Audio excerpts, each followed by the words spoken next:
Welcome in and welcome to another episode of The Legacy Right. That is Lysander Spooner in the background, and we have returned for yet another one. It is me, the legacy of Jennifer and Kaiser. I am Zachary Kaiser, and I am your host, your El Capitan, your captain. Engage, make it so. Andrew Joseph is my number one, two, my number two.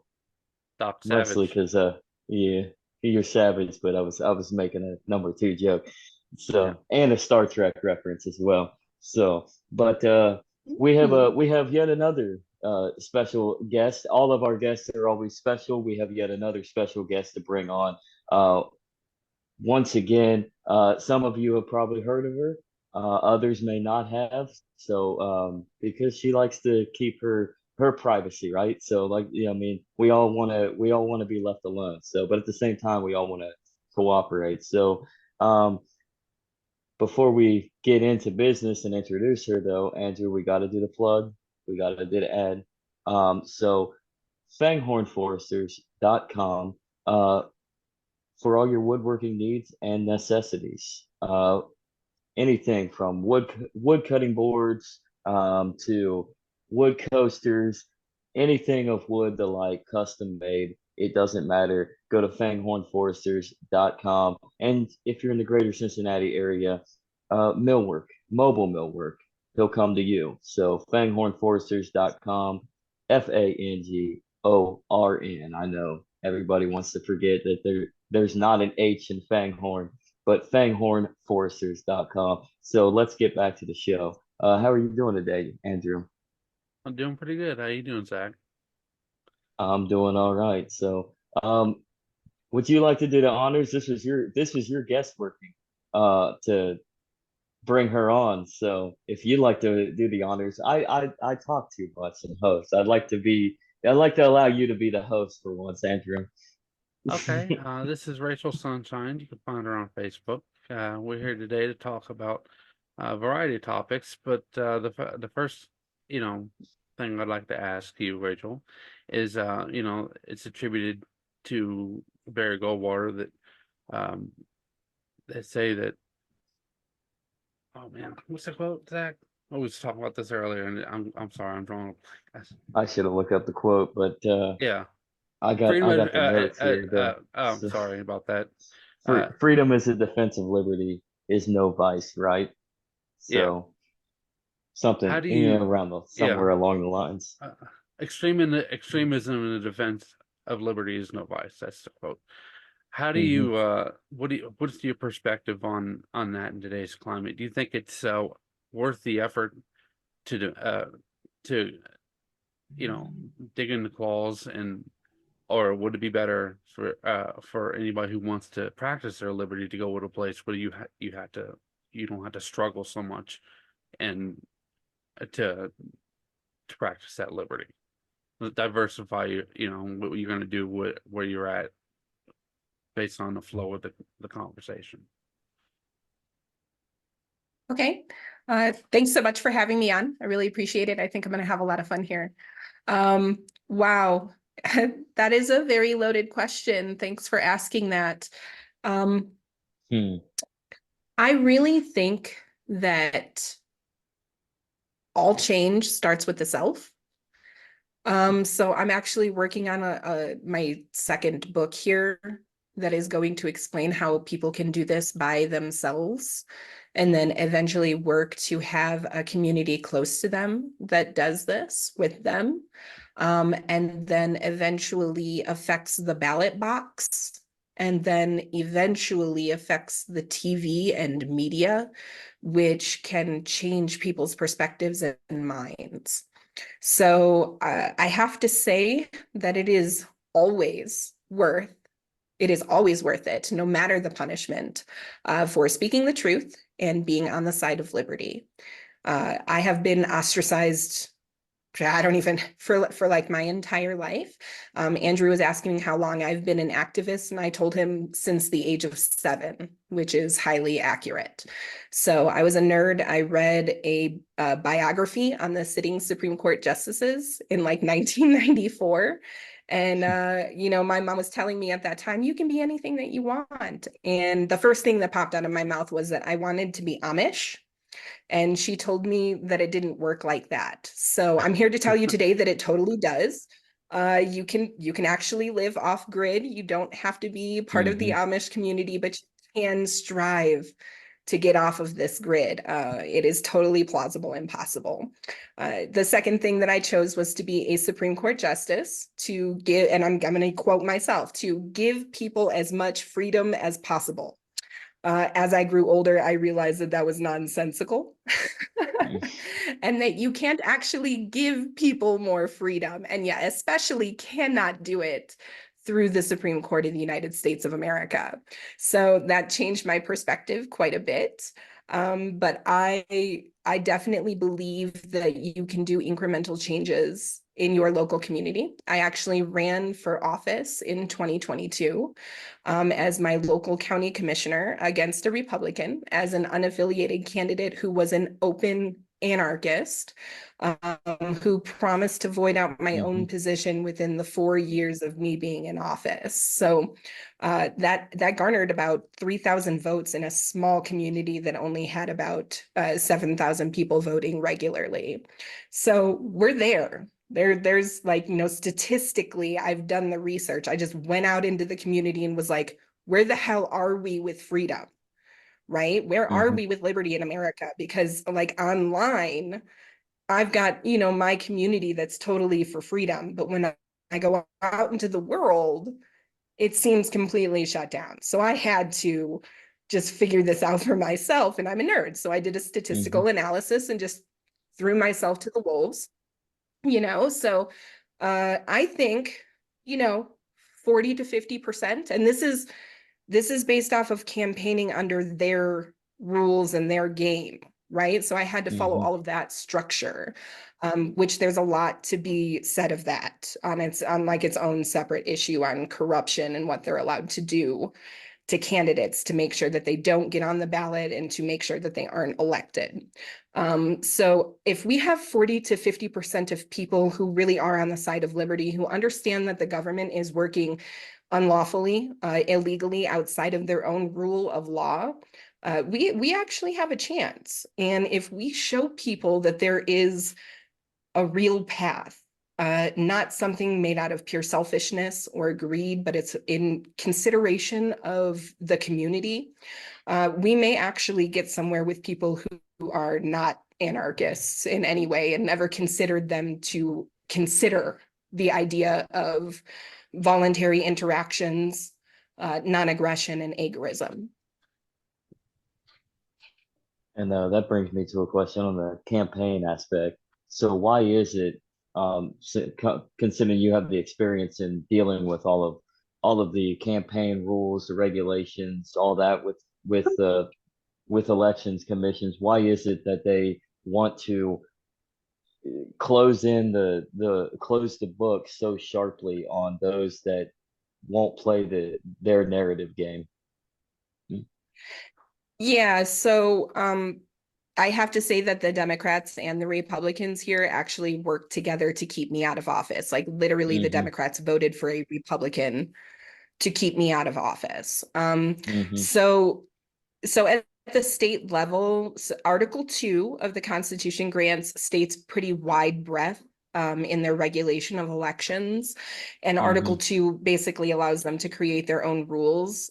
Most of the states have actually created the rules, and they explicitly give the big two parties control over the election process.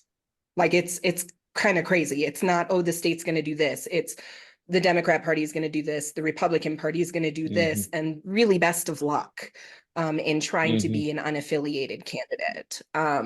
So they want everybody out who is against them because they can't raid the coffers. They can't steal from the treasury anymore. They will have rules enacted against them that would prevent them from becoming like millionaires while they're in office. It will only be for their duty. It's you have like fiduciary duties as a public officer. So when you're like part of a nonprofit organization, you have fiduciary duties. Like you're not supposed to do something that benefits you personally. There is an additional fiduciary duty that a public servant has, and that is the duty of trust.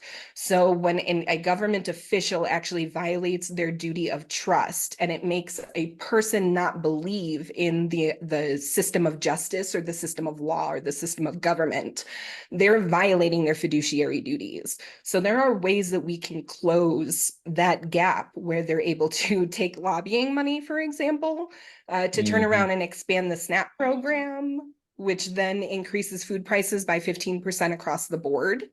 And we have like ridiculous food costs at this point. I mean, this is all, it's all planned.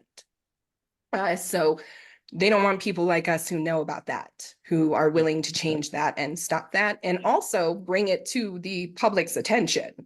Or they do not like it when you talk about the things that they are doing.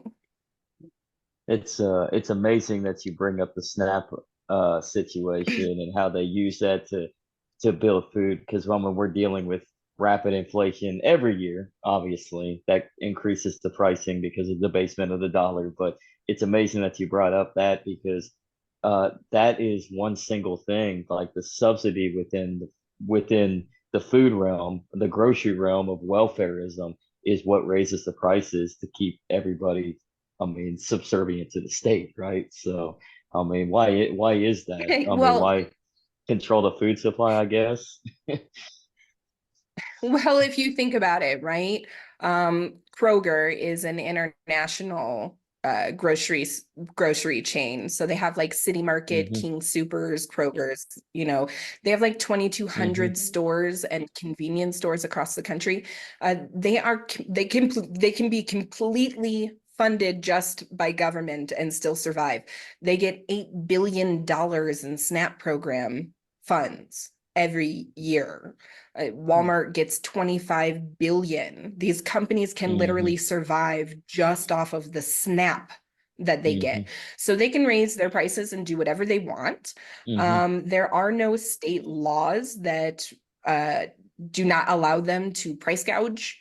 So the only laws at the state level that prevent price gouging is if there is an actual declared emergency and if there are only certain goods like gas and water. So the rest of it is up for grabs. The federal government does not have any type of law for price gouging.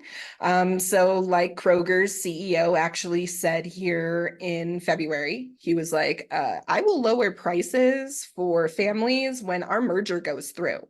They have a $25 billion merger with Albertsons that is supposed to happen. And he's literally like just publicly extorting us.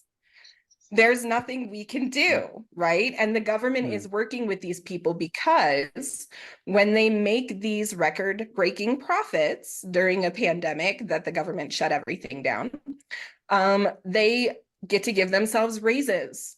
And then they get to donate a hefty amount of money to their political action committees, who then get to donate to the candidates of their choice, who then go to Congress and expand SNAP programs. And it's a rather vicious cycle.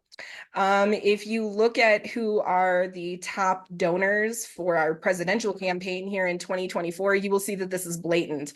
We literally have like Linda McMahon for WWE funding this, along with Michael Bloomberg media. Yeah.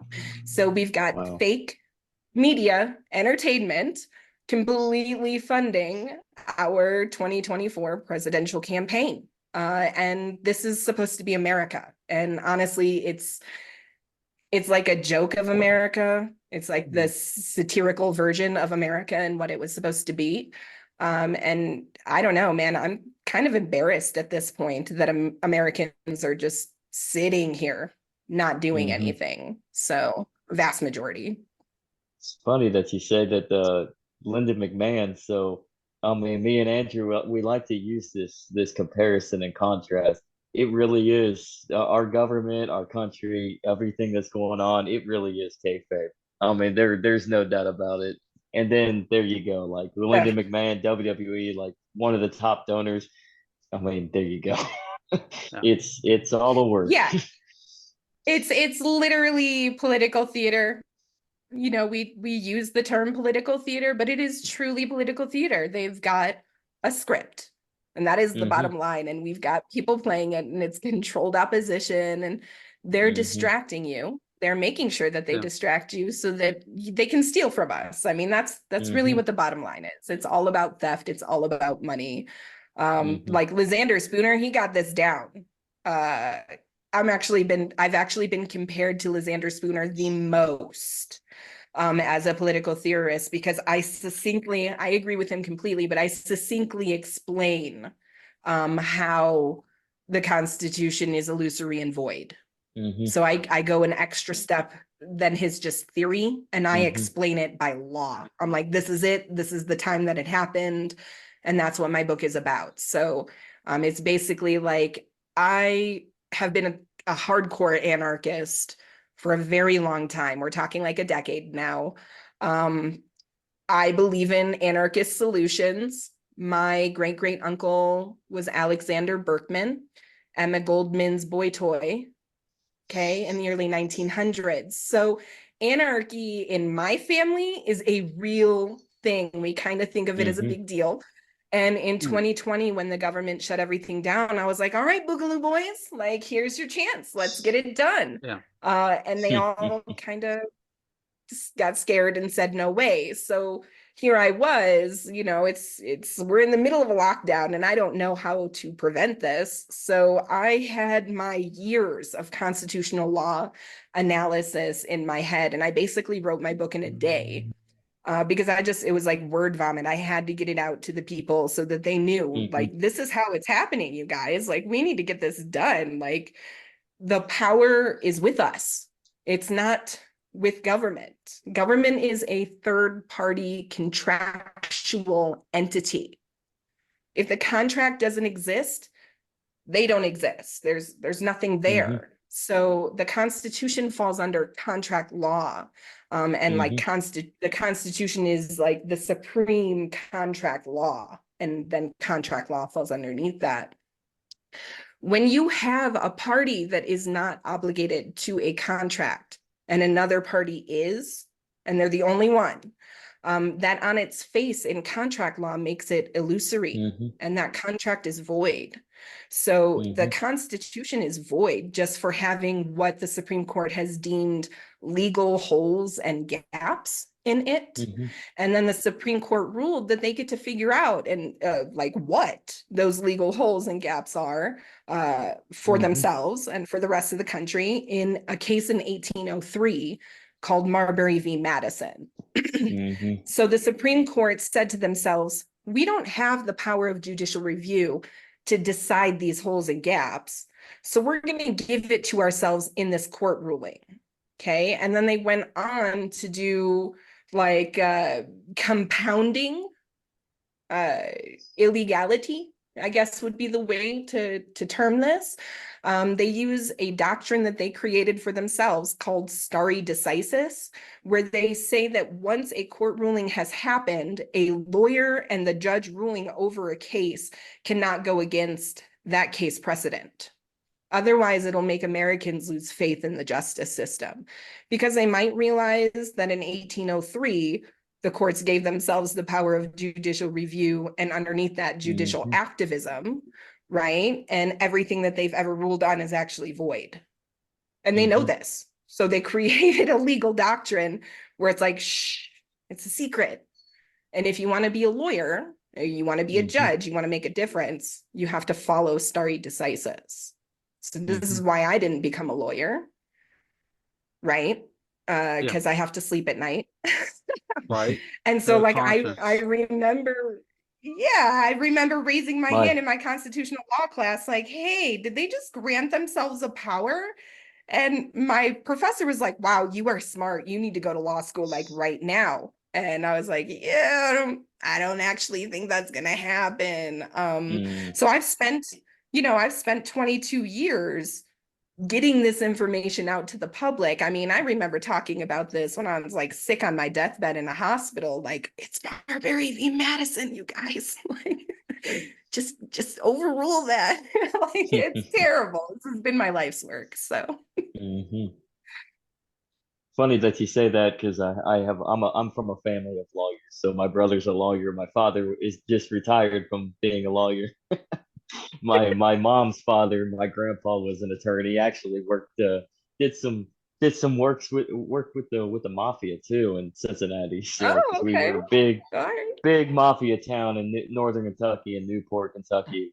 They used to call it Little Vegas or whatever.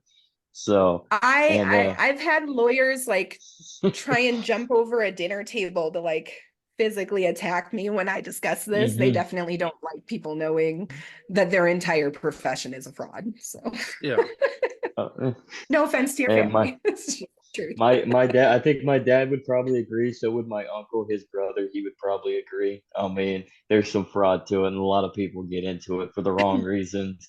Or maybe they're in it for the right reasons, and my dad got in it for the wrong reasons, which is relatively honest, because he was relatively honest. I mean, for a long time Yeah. he worked bankruptcy and criminal was his two gravy trains. Really, well, it really wasn't gravy train, because That's a I mean, grift. we lived Yeah. relatively modest. I mean, Yeah. he would make deals with his clients. Half the time we'd get like remodels done from clients, because that's how they would repay their bill. So An we got a whole agorist basement lawyer, down. that's pretty interesting.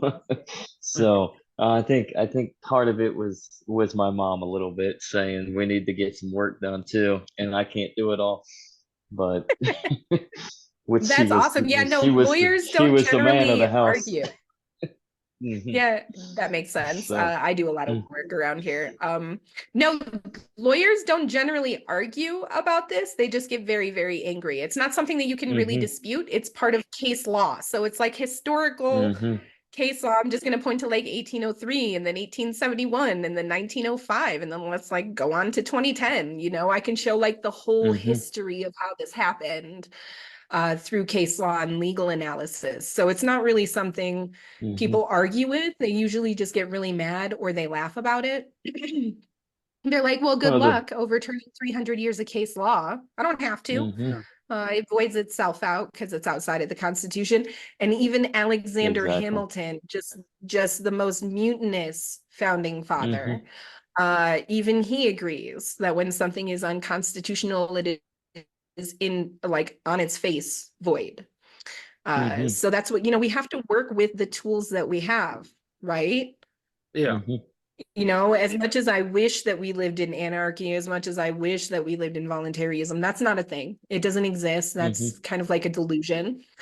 We can get there. We can definitely get there from constitutionalism and move to anarchy. So that's what I've been working on. That's my working together agreement with other voluntarists that I'm working on. But yeah, when we work within the Constitution to destroy itself, this is something that we were taught like on our debate team in high school.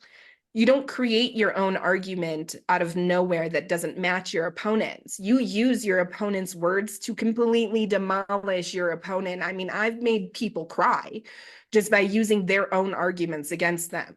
So you've got to use the Constitution against itself. The Constitution has holes and gaps. You explain that to people, and a vast majority of people, unless they're like the clear statist who really, really wants the New World Order to take over, and they believe that humanity will die if that doesn't happen, which I believe is around 30% of the population, right? If they're not one of those, then chances are they're going to agree with you, and it's not something where you're like condescending down to them. It's something where you're like, hey, I need your help.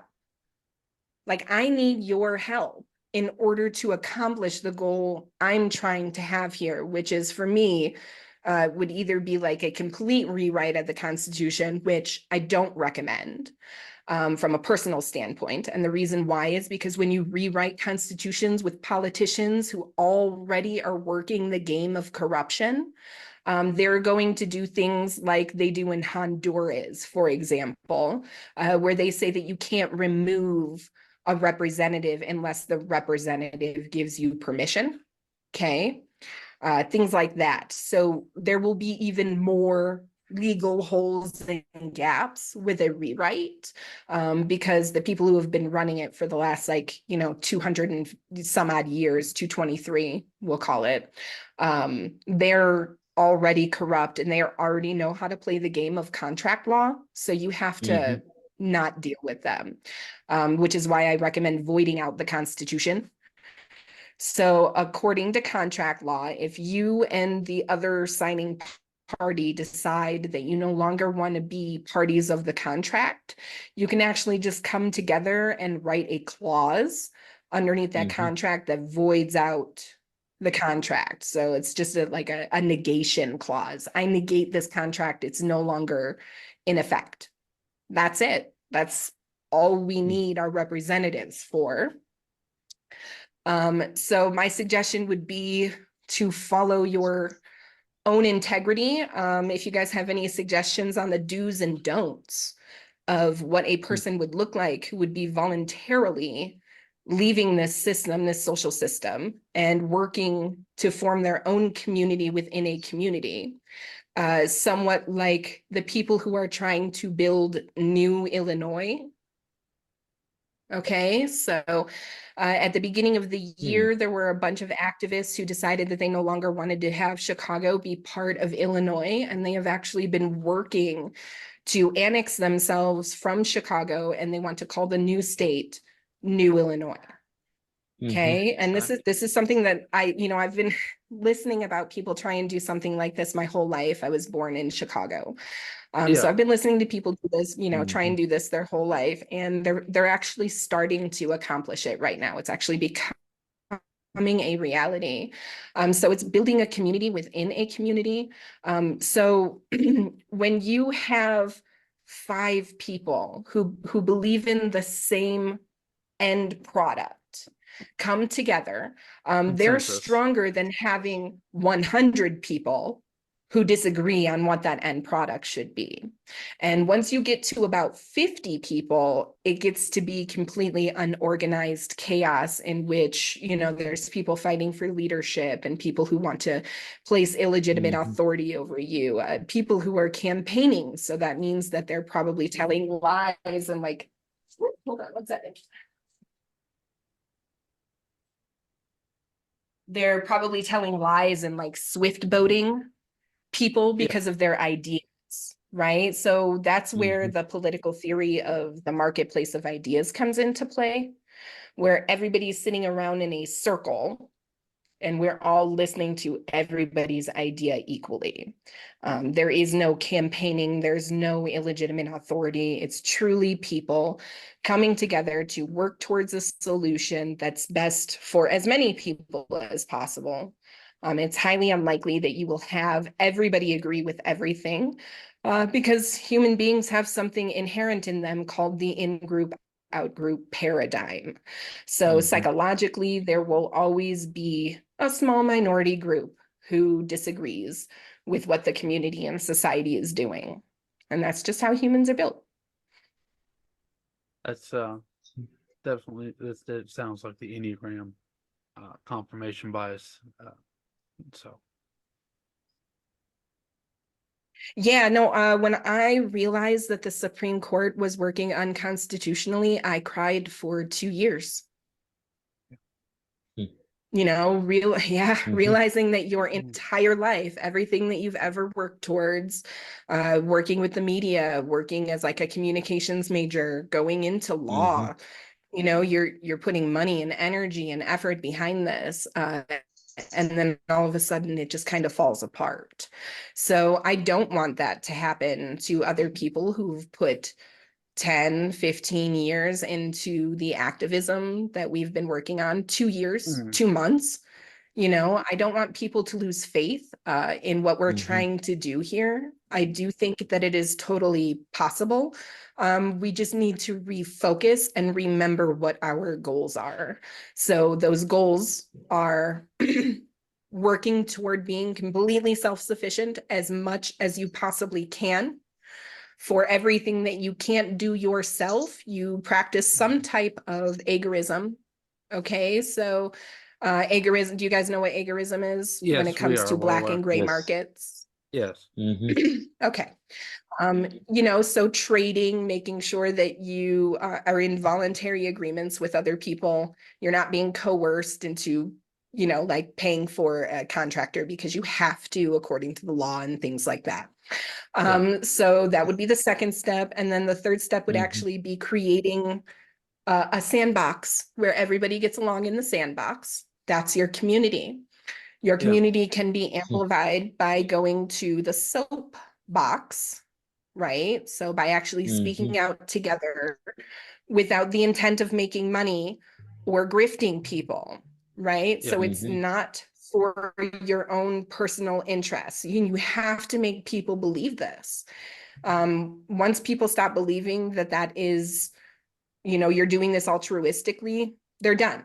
You know, why in the world would I be supporting another group that wants to have another inherent government when I've got another illegitimate government I'm already dealing with now? I've got to make dinner. I'm out of here, right? So you've got to be legitimate. You've got to have some integrity here. Once you go from the soapbox, you go to the ballot box. And this is where, you know, not everybody is going to be able to do this, but people will be able to support others who are willing to do running for office.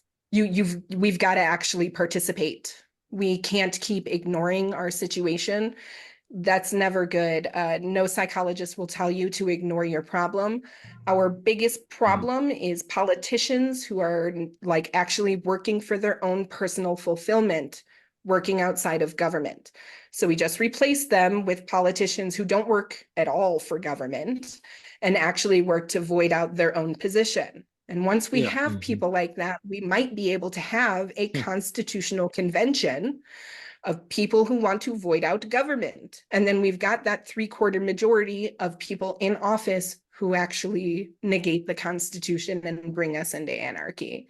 So that's basically the gist of it. That's what I'm trying to accomplish here. So it's not, is it worth it?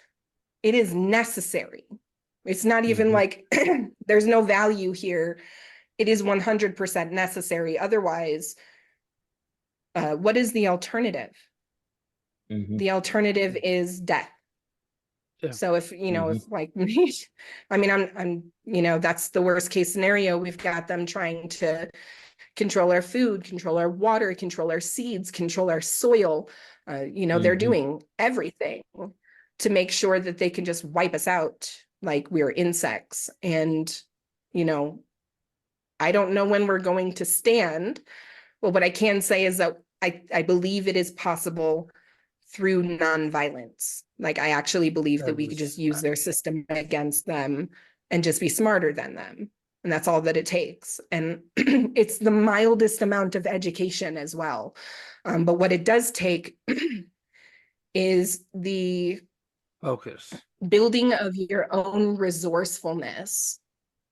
So you've got to be resourceful. You're the one that has to give people that inspiration to move further in this process. We can't be playing childish games and expect us to actually get anywhere and win the hearts and minds of people. I do believe that at least half the country is searching for that freedom that we used to talk about and used to have.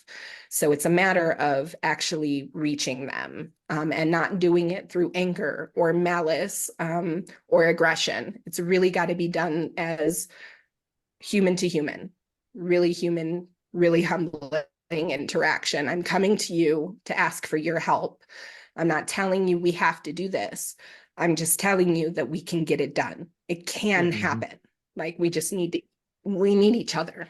That's right. What are your thoughts on the egoist ideology that like such as like Max Stirner's approach when it comes to a journey towards anarchism through utilizing the participation. So how do we get people like it's always focused on self. So I guess my question is what are your thoughts on um how do we get people to understand that in order to basically protect yourself and be yourself and understand that you have a necessity to life that to defend but in cooperation with others, how do we utilize that idea? So I just want to point out that I believe that we only need 1.5% of the population to actually affect change. Mm-hmm. So it's anywhere statistically between 1.5% to 3% of the population. I don't think we're anywhere near that. But when you think about that, that should give you some courage to Mm-hmm. realize that it is actually not, it's not everybody. It's not even close to everybody. It's not even 5%. So don't worry, man. Just like figure this is like a really passionate hobby, right? Yeah. Mm-hmm. The second thing is I'm a certified Scrum Master. So I work in team building.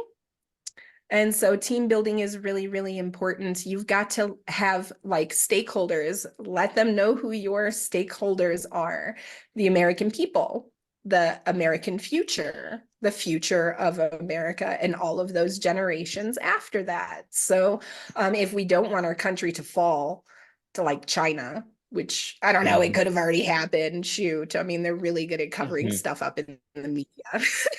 But Yeah. anyway, you know, we have our stakeholders that we need to show, but then we also have to show them what the end product can possibly be by working together as a team. And we're not going to get along with everything. Like, we're not going to be able to cover every little thing, but we can agree to work on the things that we do agree on. And that's really important, right? So, Mm-hmm. I'm a black flag anarchist. Okay, so that's not an ANCAP. I'm not black and yellow, I'm just black. For a while there, I was Me like too. black and gray. Okay, okay, Yeah. all right, Yeah. cool. Yeah. Um, Enough of that ANCAP shit. Full yeah, blown pretty much. Travestan. Okay, so like the vast majority of modern anarchists, I'm gonna say it's like it's literally like 70% at this point, are like a Mm-hmm. bunch of young ANCAPs who read Larkin Rose's One in Singular book, Mm-hmm. and that's it. And they now Mm-hmm. follow him and think that what they've done is they've like filled the void of government with another government. So Mm-hmm. the founder of voluntarism actually says that he is not an anarchist, that he Mm-hmm. is pro-government, but it's a voluntary government is what he calls Yeah. it. That's Mm-hmm. done. It's been, you know, ANCAP is then minarchy. It's not Mm-hmm. anarchy. And so that's it. But that's what I have to deal with on a regular basis is people coming at me from Ancapistan and aggressing me from Ancapistan, and I have to deal with that, right? Mm. And it's fine, and it's totally fine. But the thing we have to do is, you know, I allowed them to do this for like 10 years because I was like, we're going to work together. Like we're working together towards this end of government, right? But I don't actually know if that's true anymore after recent events. I kind of believe that Mm-hmm. they super duper love government and don't want it to go away at all. You know, I used to like teeter on the edge of that. Like, why would you tell people to ignore the biggest problem they are facing in modern times? Why would you tell them Mm-hmm. to ignore an illegal, tyrannical, like oppressive government that's literally taking our money and giving it to their friends who are in charge of our food and media and et cetera, et cetera, et cetera? You know, I would teeter on the edge, but now it's clear. I mean, they're literally telling me we're going to have a voluntary government. Well, then you're not an anarchist, because anarchists don't believe in voluntary government. They believe in like a voluntary transactional. It's individual. It's at the Mm-hmm. individual level. It's not at like a group or community level. And the other thing Almost that like really mutualism. irritates me, yeah, like Yeah. mutualism. Yeah. Yeah, you know, so it's like you can't force people under your hierarchy and claim to be an anarchist these days. And that is like the front facing to regular society. That's who they first are introduced to anarchy with. And I think that that's why we've kind of stagnated. You know, we're stagnating at like 100,000 activists, and we can't push past that. You know, and I believe it's because people are sitting here going, wait, I recognize this. And if I'm going to have psychopaths tell me that they're in charge of me, then I'm just going to stay with the Constitution. I'm Yeah. just going to keep trying to vote my way out of this. Right. And so we've got to provide like a different avenue that is a lot more productive and that provides insight and helps people towards that end, right? It's not just, yes, the government is illegitimate, best of luck with that. It's government is illegitimate. I'm here with you. I agree with you that the government is illegitimate. Let's work together to fix this problem. So that's basically what my activism has been and what I hope to accomplish here within the next couple of years, actually. Fantastic. Andrew, you got a rebuttal on the ANCAP stuff? Mr. Well, ANCAP? I wasn't thinking about rebutting her. I was thinking I of know, I'm complimenting just some things kidding. she was talking about. You know, we worry about our negative rights, right? And the only way they can suppress our negative rights is through positive law, but the positive law is built on fiat currency, and it's just basically quicksand. Eventually, that the fiat currency can be overexposed, and I've seen charts about how defense spending is, and the cost of the interest on defense spending is going to cross soon. Eventually, they're going to have to let some of these laws expire, and it's just going to be it's just going to be a domino effect, right? That Yeah, do this you is think? actually Yeah, what I call working lean. yeah, that's a good way to put it. I never thought I'd put it that way, but you know, what do you think the roadmap on that is? The timeline on something like that happening? How far out do you project that just becoming a reality? I mean, we are looking at 20 years, I think, realistically. And I can't even say that it will 100% happen. But elections are actually pretty time consuming. You have to consider as a candidate, you're working 1 year out from the actual election. So you actually have to declare your candidacy pretty much as early as possible. You have to do that so that you can start accepting donations, which I did not get very many donations for my campaign. I think my campaign ran under $9,000. And I was really quite grassroots about it. So I had a bunch of people who were working with me to hand out pamphlets and to talk to people and to get like petitions signed by people so I could actually get on the ballot. And so my downfall is was the fact that people are able to say whatever they absolutely want to say without any regard to the truth whatsoever during a campaign.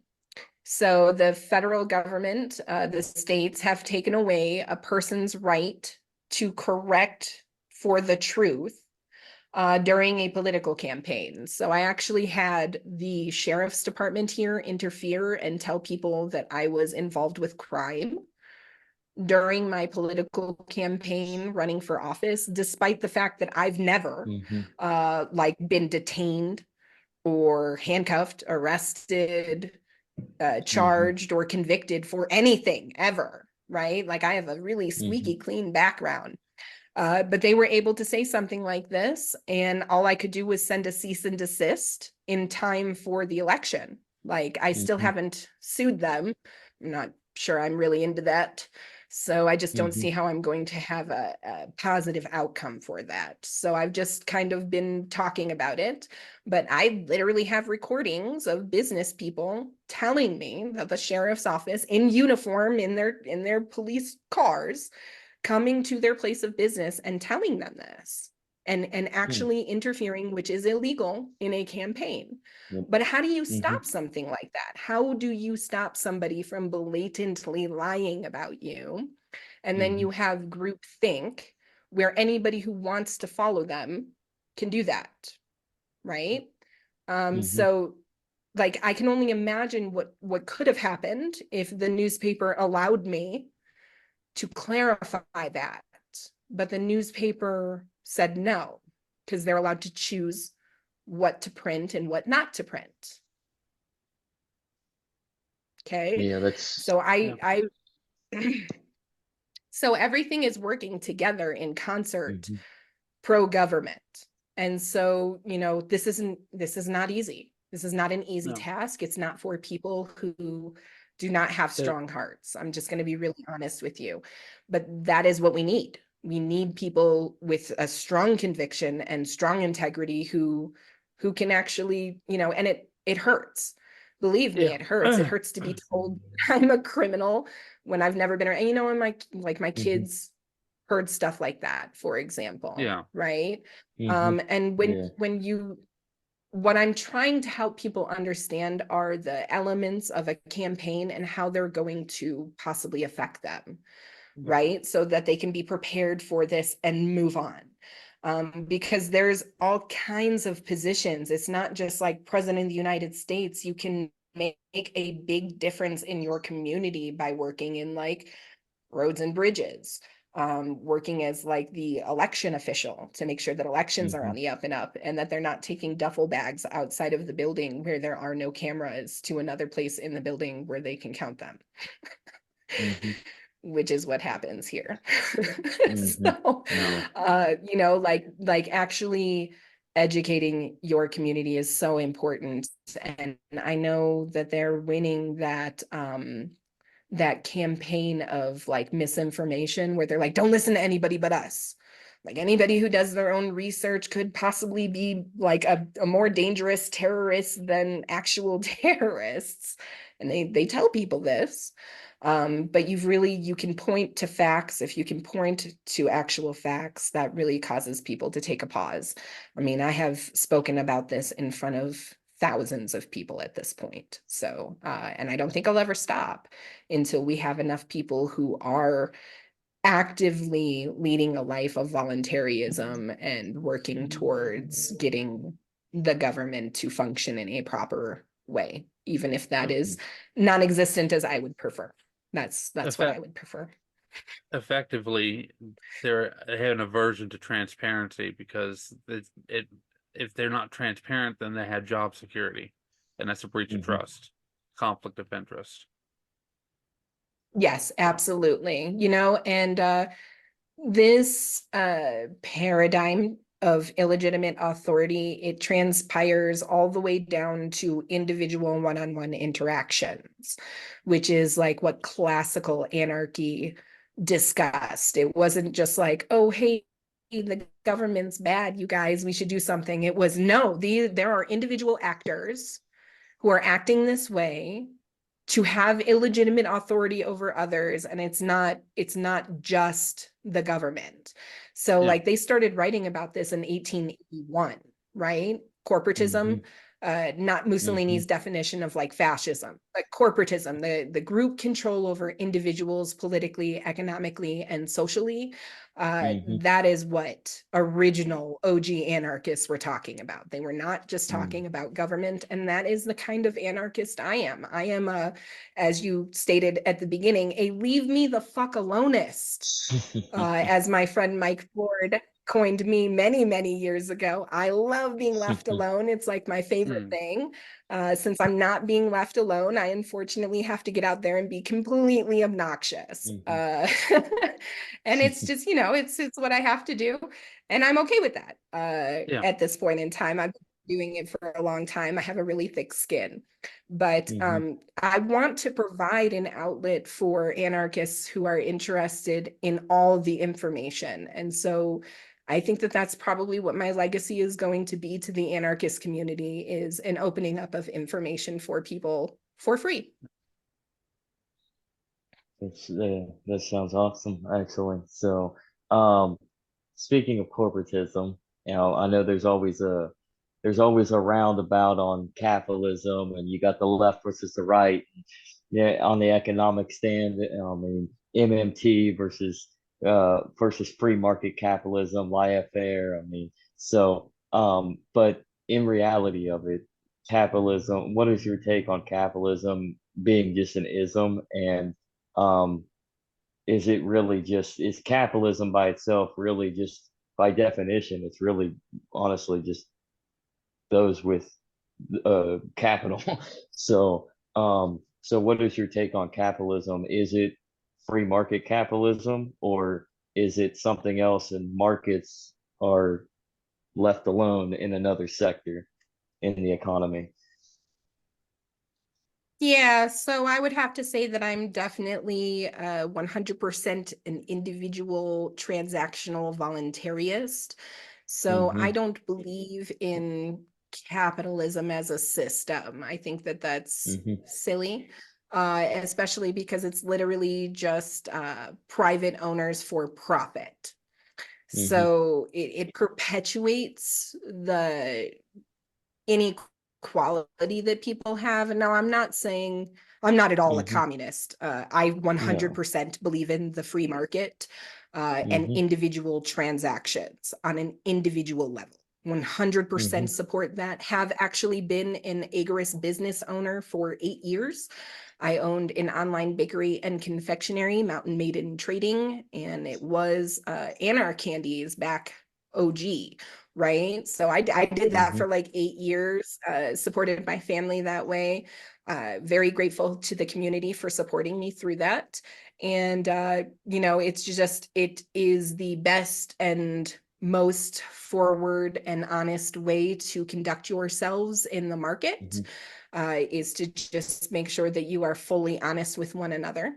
But when you Mm-hmm. start to have systems, like for Mm-hmm. example, I've been told that communities can revoke my insurance coverage for being in their communities, as ANCAPs have told me this before, that once a community decides to ostracize me, that they can revoke my insurance to be in that city or to travel to another city.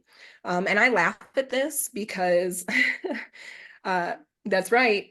My kid's dad is a 17-year professional lines commercial insurance broker, and he might have a really good idea on how this works. And it doesn't work like that, you guys. So, like, Mm-hmm. insurance contracts are between the insurance company and the client. They Mm-hmm. would literally laugh at a mob calling them up and saying, "Hey, you got to revoke that insurance policy." Mm-hmm. It's not a thing. So, some of the things that the ANCAP community has created in regards to their future anarchist economy, it's not actually viable, right? Mm-hmm. And some of the things uh, that, people think that once we end government, that the bad things and the bad actors are just are going to Just disappear, Mm-hmm. and suddenly we'll have a free market.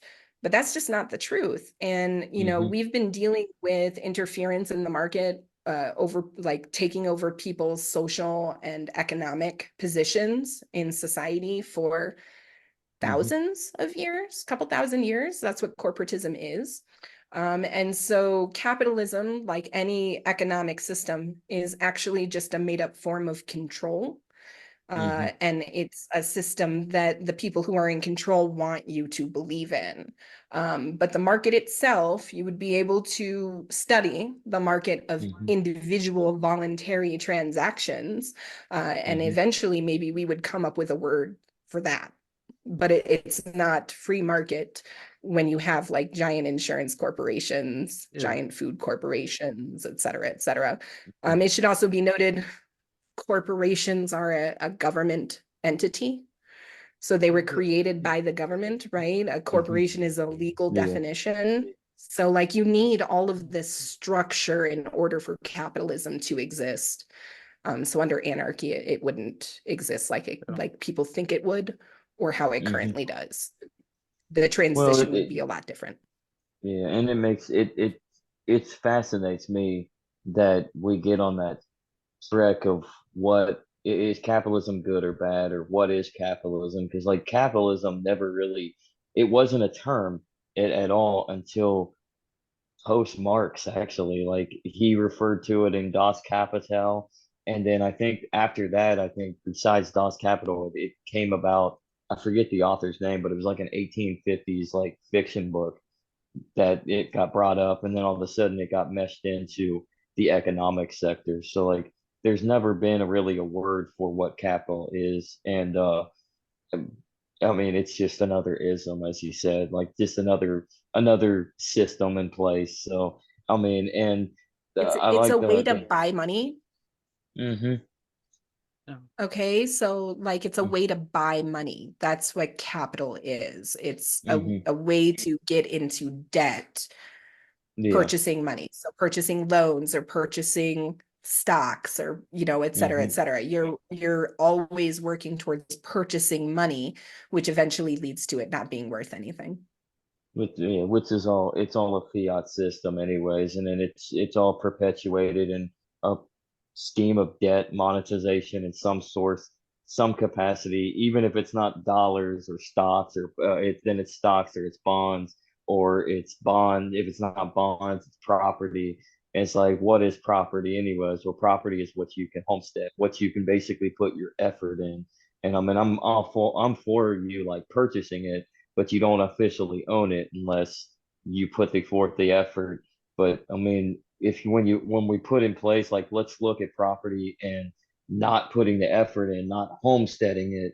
I mean, where do we got in the system of capitalism in today's world? We have bank effectively bank incentives, where we have mortgages, and that's how most people are buying their homes. And you have an interest rate that you have to pay off before you can get to the initial loan. And it's an entrapment to where you're buying for debt in hopes that you can pay off that debt, and then then you're a homeowner officially. Yeah. So So, and the banks and the government are working together, right? hmm Because if you hmm don't pay your taxes, then the government gets your house, you know? exactly. And so, yeah, it's literally a crazy cycle of just exploitation is really what it is. You hmm know, and I just think that like humans can find a better way, hmm right? I don't think that this should be the only way.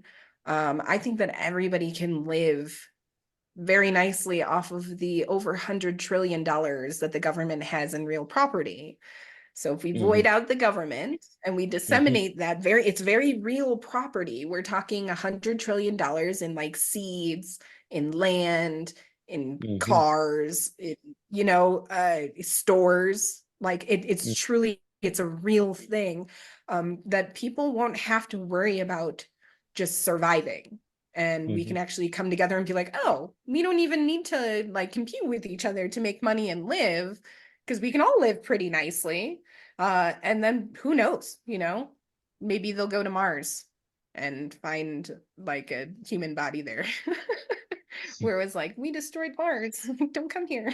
I don't know, you know, but the possibilities are yeah. endless. Of course, I'm like people call me like a utopian anarchist because I think so positively about this outcome. But hmm it's like, I just understand the psychological value of a person being able to thrive instead of just Yeah. hmm surviving, you know, and the what potential that that leads to.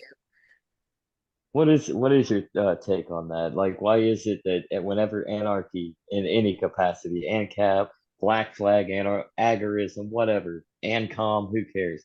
What it is, it always comes back to, oh, you're just a utopian. That's not reality. Why is it that people go to that conceptuality and want to? Is it just a way to just downgrade that philosophy, or because their fear and not knowing what it is, or why do people go to that extreme? I believe that it is because our position requires people to take self-responsibility and to constantly assess and reassess how they are behaving. And people don't like doing that. So, No. I mean, hmm I can't deny it. There are times where I don't like doing it. hmm But I try and remain humble and understand. Like, I constantly come from a perspective of, remember, Rachel, you don't actually have inherent authority over another person. So hmm you must speak to them and talk to them like an equal and try to find common ground. And hmm I don't think people are very interested in that at this point. I think a lot of people really like the whole fighting in the community. It's entertaining, right? And it leaves us in like a stagnation. It's kind of like going mudding and getting your tires stuck in the mud. Like you're just spinning your wheels. It's slick. Nothing's gonna happen. So then yeah, people see this and then they say to themselves that you can't even do it. You can't even do it and you're expecting me to do it. This, that's insane. But yeah, I think that we have to actually be the example of what we want to see in the community and actually inspire people. And that will change people's minds about it being a utopia, which I don't think it'll be. I'm a consequentialist, right? So I don't actually believe in the nap. Yeah, I think that the non-aggression principle is illusory and void. Because like I've had ANCAPs just be like, hey, I'm gonna come steal your property when you walk off of it. And I'm like, wait, hold, what? I'm gonna defame you because that is a positive right and I'm allowed to do that. No, no, I'm sorry. You can't claim to be a non-aggressor and then say that there are things that you could do to aggress people. That's not how it works in any way, shape, or form. And so behavior. the nap is illusory, it's void. Yeah, exactly. Well, yeah, that's right. Somebody else's bad behavior is a reflection on them, but also on the community at large. I mean, we have to consider that.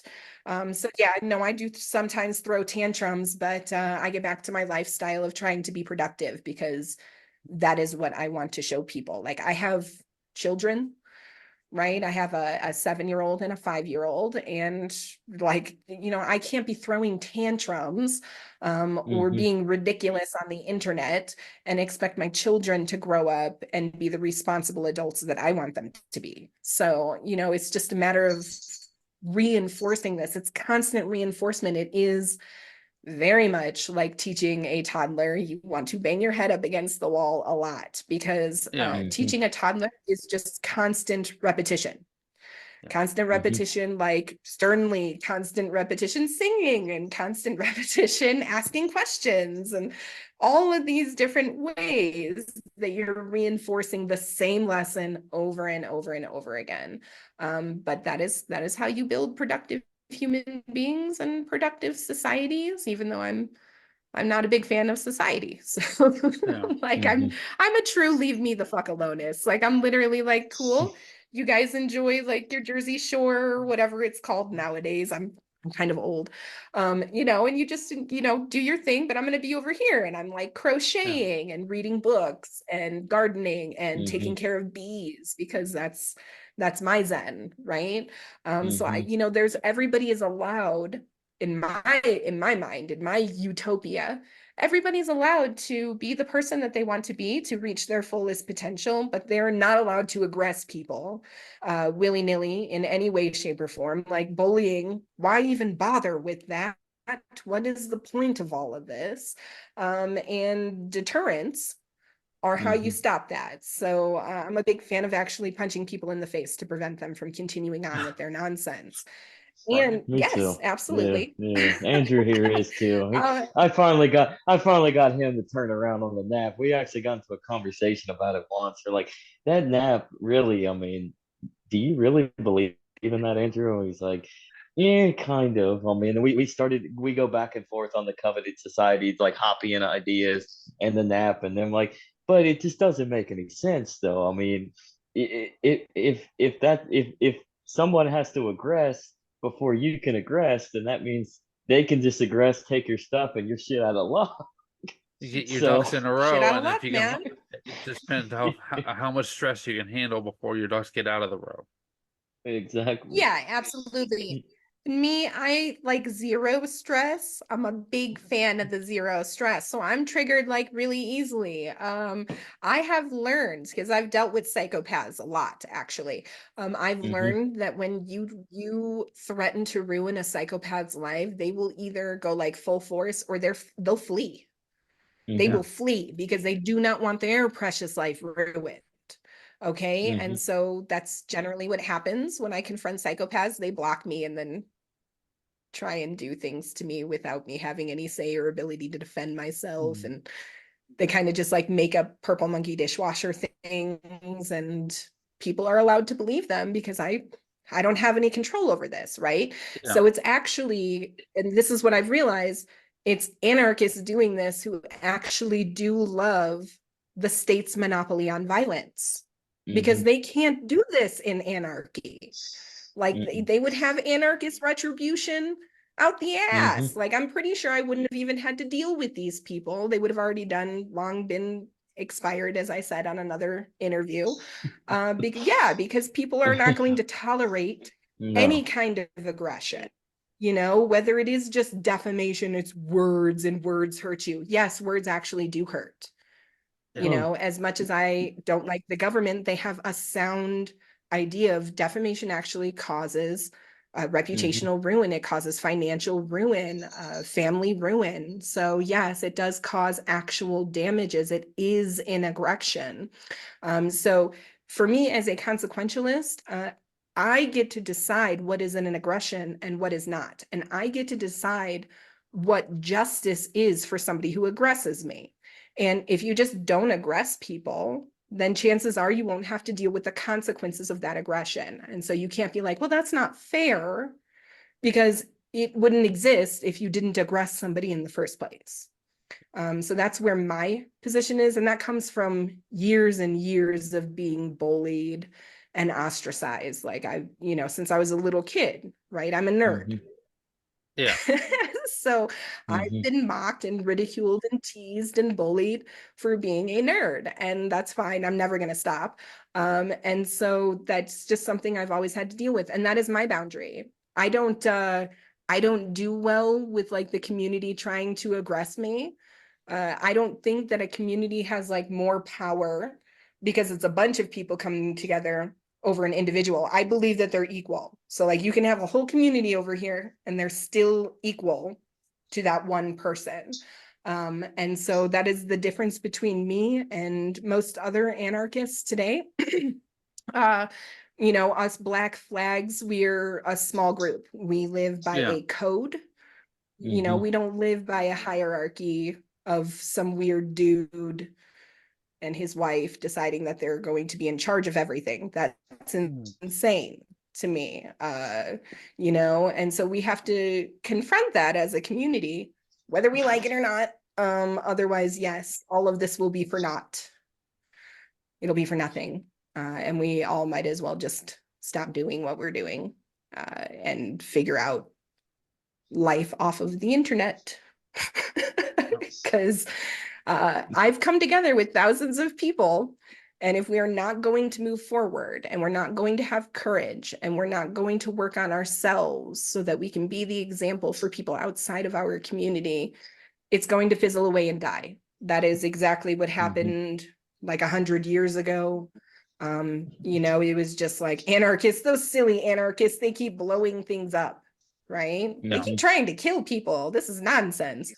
But they were legitimate. They were like, hey man, like these people just bought our presidency. We need to stop this, right? So their positions were legitimate. It's just they became so angry because they didn't have any real outlet. So this is me trying to continue in their life's work and provide an outlet for people here in 21st century America, where we can actually not have to blow things. Yeah, exactly. And just work as our community to provide the best example of what human beings can be like when there isn't any government. We don't need government. We need to work together. That is the biggest point that people should come out of this. People are mad at me in the anarchist community. I said some would say to work together, that would be a government, though. Confluence, the merging of rivers. Well, no. Yes, because a government is authority, right? So our government is like rule of law. We don't have to have a rule of law. No. It's just like you and me, we decide I have a service that you would really, really like. You have some eggs, I have some honey, right? And we're just going to trade that. That's it. right? And then people see Basic. people see that example, Mm-hmm. you know? Yeah. It's like right now, I work with a contractor who made a deal with me like a year ago. He was like, okay, I will not fix your house for you. I'm old and I want to retire, but I do have a lot of information for you. So I will charge you $40 an hour, you know, to teach you these things. And I will watch over you as my apprentice, right? And in Mm-hmm. exchange, you will get your house. So that's the type of That's agorism fair. and working togetherness that I'm talking about. I'm not talking Mm-hmm. about, hey, you know what, Zach and Andrew and I got together and we decided that we're the new government and we have implemented this court over here. And also, by the way, it's a closed court. You don't get a trial and you don't get your right to self-defense. We've already decided that you are not allowed to do what you want in society. You said you wanted to own a business. I'm sorry, you are now going to be in agriculture. So head on over there and pick some alfalfa. Okay, But it's not like that. I'm not here to place Mm-hmm. any type of hierarchy. I would like people to actually work in like a circle instead of a triangle. So we're all on an equal plane and we're like holding hands, kumbayaing in my Mm-hmm. utopian anarchy, right? right. Instead of the hierarchy. But wait, my grandpa could do that. Why can't I do that now? Yeah, yeah, absolutely. That's where I'm at. So I've worked really, really hard to look into like local law and figure out how local law is illegal. And then I've explained that to the locals, which has actually changed. It is hugely changed my community. So like 3 years ago, I was like, hey, you guys, the land use regulations at the county level, we're like, you're not allowed to hire a non-licensed contractor, right? Or you have to get that permit for that septic, and that septic is only allowed to be this $80,000 septic system that we've approved, Mm-hmm. right? I was like, that's all illegal. So like, we need to change that. I didn't get elected to office, but the planning director was like, oh crap. She's right. She's right. Yeah. Like all of these are illegal. And if I Yeah. enforce them, I'm eventually going to cause a lawsuit to the county. So like even this week, there was an article on the Pagosa Daily Post, which is where I write some of my articles. And my editor wrote about how the planning director is trying to change the enforcement process of those land use regulations completely so that it's more inclusive of people in the community that they've been targeting for like the last since 1992. Okay, so like 40 years we're talking about, 30 Yeah. years. Okay, Mm-hmm. so Yeah. 30 years That's a that long they've been time. targeting, and it's because of this just speaking out as an activist. So there was a point like in the summer of 2022 where they were the same planning director was trying to get an enforcement against the growth of marijuana on your own property. I live in Colorado, so that's like Mm-hmm. 100% legal to Mm-hmm. do. And she was literally trying to make it illegal if somebody smelled it off of your property, which is not okay. Yeah. And that the Mm-hmm. police could come in and completely raid you and blah, blah, blah, for growing illegal plants. And like, I tried Mm-hmm. for weeks to talk to them privately, like in their offices. It didn't matter. They refused to even like acknowledge my presence. They kept saying, well, our county attorney said that it's legal, so too bad, I don't want to hear Mm-hmm. it. I eventually had to make a 3-minute legal argument as a public comment. And literally my argument was like, I don't know why you guys are referencing Section A of the law when Section B actually makes what you're doing illegal. So you keep referencing A that you're allowed to do this, but Section B actually says that it is a constitutional right for medical marijuana patients to grow their plants, and that it is just between their doctor and them how many plants they can grow. Mm-hmm. It has nothing to do with the county. And it actually explicitly says under Section B that the county isn't even allowed to know when people have their medical marijuana card, because then they would be enforcing illegal laws against them. So I Mm-hmm. actually got them to stop that regulation that new regulation because I pointed out that they were breaking the law. And Yeah. so, it's this kind of education and these kind of incremental changes. It's not going to happen overnight by any stretch of the imagination. No. But imagine if 1.5% of Mhm. us were consistently working towards this.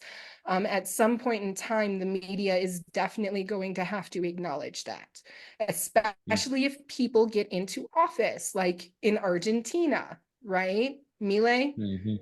and he's Yeah. an ANCAP, and he's now president of Argentina. That's what we need to be doing. I know it sucks Mhm. to say we need to work within the system to fix the system, but that's not quite what I'm saying. I'm literally saying use the Providing system to destroy the contrast. system. Mhm. Yeah. Yeah, exactly. It's like what am I thinking of? Instead of exploding, it's imploding. You want to Yeah. implode the system Mm. from the inside. You're not looking to change it into bright and shiny new constitutional republic. You're looking to eliminate it. And the way to do that is within the system itself. Mhm. Yeah. So that's kind of where my Well, thought process yeah. has been for the last several years. Question on Malay. What do you think of Malay? Is he the real deal, or could he be controlled either one. opposition for, say, the state trying to use him to clean house of like the mess they made in order to kind of do a great reset, I guess you could say. Oh man, what is? Is he an American Manchurian candidate? Oh man, he could be. That's kind of what crossed my mind, as I was watching him campaign. I loved his campaign, don't get me wrong. He's done Yeah, I good did too. things. He's Mm. done good things. But when I hear he wants to do it by implementing the American dollar as their Mhm. currency system, that's kind of where I'm like, ooh, you're making a mistake, Yeah. dude. Yeah. Because the American dollar is it's on its way out. Yeah. Well, I that's wrote about that yeah. back in 2008 with the Mhm. Amero. Yeah, they Mhm. were talking about a new currency all the way back then, before Yep. they realized that it could possibly be digital. And so Mhm. the last stage of a failing republic is when the public realizes that they can actually just raid the coffers. So Mhm. whoever they elect in offers, all of these promises of what government's going to pay for, and then government rapidly goes into debt, and then like the whole Mhm. system fails. And we're Yeah. there. We're totally there. That's been happening for quite some time now, and they have really ramped it up during the pandemic. Like they passed a $1.7 trillion like emergency expenditure back in like Mhm. 2021, right? That's actually they made Mhm. that part of the new budget. It's not like Mhm. its own separate expenditure. So we went from like a $4 trillion budget to now like a $6.5 trillion government. So they tacked that the COVID bailout, they tacked that onto the regular budget. So every Mhm. year now they have an additional $1.7 trillion to spend on whatever they want. And they do this through continuing resolutions. So Mhm. Nancy Pelosi, for example, as House Speaker, she passed one budget in her entire time of being House Mhm. Speaker from 2011 until like whatever last year or whatever. Mhm. And she doesn't pass budgets. They pass what's called a continuing resolution. So it's like a blank check, right? So Mhm. the government has a 6.2 or 6.7, whatever the hell it is, budget, right? And they can't agree on the line item spending. So they say to keep government from shutting down, we will pass this continuing resolution, which is just a blank check to the departments for what they were spending at the last budget passed. Right. Mhm. So if you're like the National Park Service and in the last budget passed, you were like, hey, I need $10,000 for this conference table, and you get approved for that budget. Right. Every Mhm. year that they pass a continuing resolution, you get that $10,000 for that conference table. It's a blank check. And then Mhm. the actual departments have difficulty spending those funds because they have to line itemize it and they don't have approval from Congress. So then it costs even more money for them to actually function. And so this is how they're doing it. And they love it. It's just Yeah. pure money laundering. And they continuously do this. Well, all of our regular household item spending is astronomical. And they keep saying that like half of us are the enemy for noticing it. It's like crazy. It's literally bonkers. That's why I'm like, this is like a dystopian satirical America. This is not at all what it was supposed to be like. And we, the American people, are the signatories of the Constitution. So we've got to fix that. So we have every sign opportunity to shit. fix. I didn't Yeah, sign it. no. That's another thing. Are we though? That's I the mean, other I thing that get people it. bring up, right? Yeah. Perpetual contracts. Perpetual Yeah. contracts, okay, where a contract goes on into perpetuity for forever and ever, amen. In Mhm. contract law, they're illegal and void. So how the Constitution became like the only contract that isn't 'Cause illegal based on perpetuity, but because all it's of a this is social actually, contract. yeah, no, it's not a It's a social contract. It social is a very, contract. it is a finite legal contract that Yeah. creates a third party entity called the federal government. So that, you Hmm. have to consider you've got all of these people doing their propaganda and their bullshit stories about how it's a social contract and how it's a living document. It's not a Yeah. living document. A fixed document. It is only considered a living document because it has an amendment process. Okay, so like a totally fixed document does not have an amendment process. That is the only reason why it is a living document, but they don't want you to know this, right? So all of these problems come from that case ruling, Marbury v. Madison, 1803, where the courts say, we need the power of judicial review and we're going to give it to ourselves because there are holes and gaps in the Constitution and we need to be able to review that. Underneath that is the more insidious and more disgusting judicial activism, which is the belief that you can redefine legal words from the bench and that you can redefine the Constitution from the bench so that you can include modern times with the Constitution. Okay, Redefine so like that, context. it's crazy. Yeah, so like health, for example, the definition of health originally was like, a Fourth Amendment, an absolute Fourth Amendment right to be secure in your person, papers, and effects for the enjoyment of health. And then the Supreme Court changed that in Jacobson v. Massachusetts in 1905. And they said health is not an absolute right, a right that falls outside of government control. It is a right that can be regulated by the state's police powers. So they redefined what health was, and they're still redefining what health is, particularly public health, which is very scary. I wrote about that at the Pagosa Daily Post back in 2022. And so this is what they've been doing from the bench, for, I don't know, 223 years. Okay. And we all know, like, just basic government 101, civics 101, whatever. The Constitution's formal amendment process does not include the government giving itself powers in court cases. It doesn't include the president giving himself additional powers through executive orders. It doesn't include Congress giving itself additional powers through law. Like, we all know this. It's very basic. And so we have to confront this. And we're the ones with the power to confront it. Fine. We didn't sign shit, right? Okay, well, maybe we did now. Okay, I'm totally fine with this perpetual contract being over me. And now I'm going to fuck with you with it. I'm now going to make it completely illegal for you to practice judicial review. It's now a high crime and misdemeanor. It is considered treasonous and you will be hanged.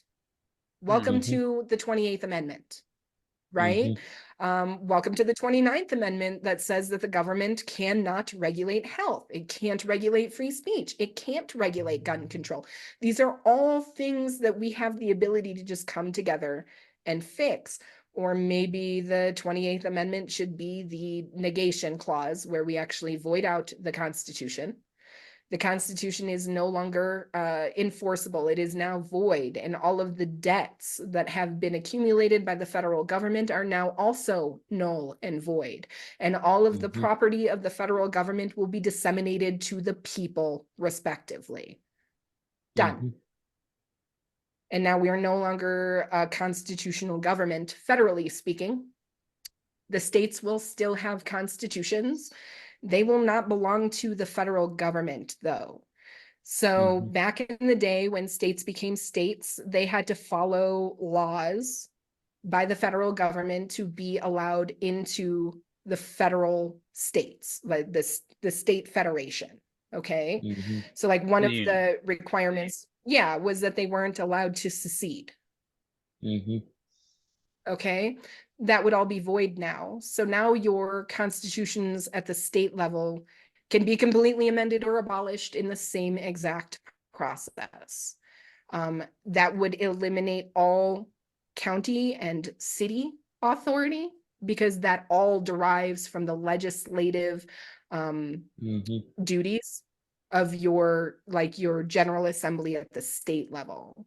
So they delegate those powers to a county and towns. Okay, so like this is how we actually eliminate it in real time. And then once we're there, I don't know, I would hope that tribalism would not happen. Okay, but I do see it happening today in Anarchy. There's a lot of tribalism, just, like warfare. But it would be really awesome if people just left each other alone and we were able to build our own communities based off of what we voluntarily believe could help one another, instead of harming one another. That would be the idea. But there's a path, there's a solution, there's a way that we can actually get there. It does require a bit of activism. But you're never going to solve a problem in your life if you ignore it. So we have to build up this courage. And I know that it doesn't sound fun, especially because most of the community has been told to just ignore this for the better part of a decade. But ignoring it has gotten us into an even worse position than we have been in. And we are on the verge of the republic failing, which I'm fine with, but that usually leads to an immense amount of tyranny. There's always a cost to ignorance. I mean, look at the Soviet Union versus the United States and the level of technological improvement over one another.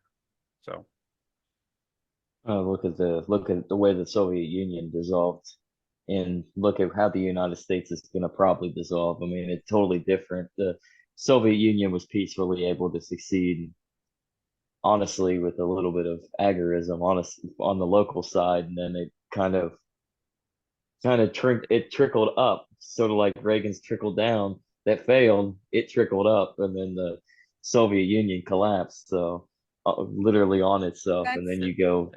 It's all based on speed or pace, however you want to define it.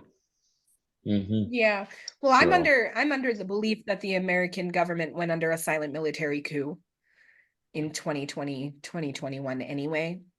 Yeah, well, so we I do don't this even every couple of decades. Not every couple of decades, but once every 100 years. They reform it, reframe their position. Yeah, so that's what it looks like to me.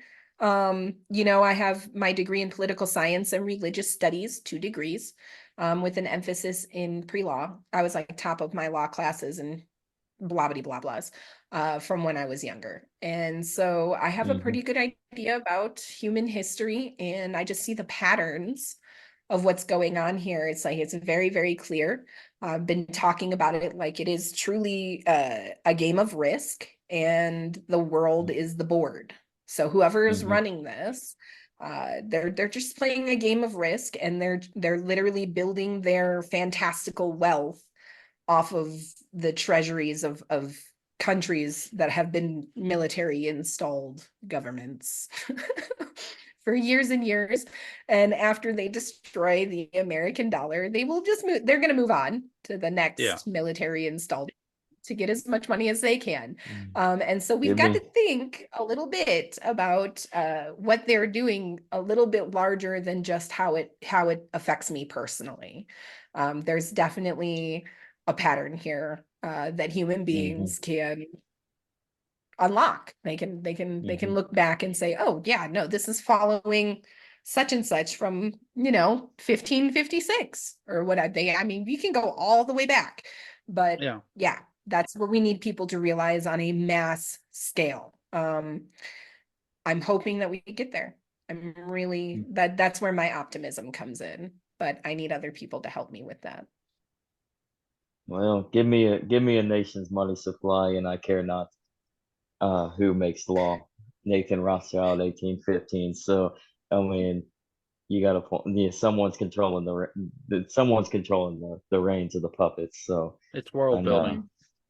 it is world building. So, and speaking of world building, this has been a exciting and excellent conversation. I hate to cut it short, but we've run way over time, Andrew, and that's awesome actually. So Yeah. only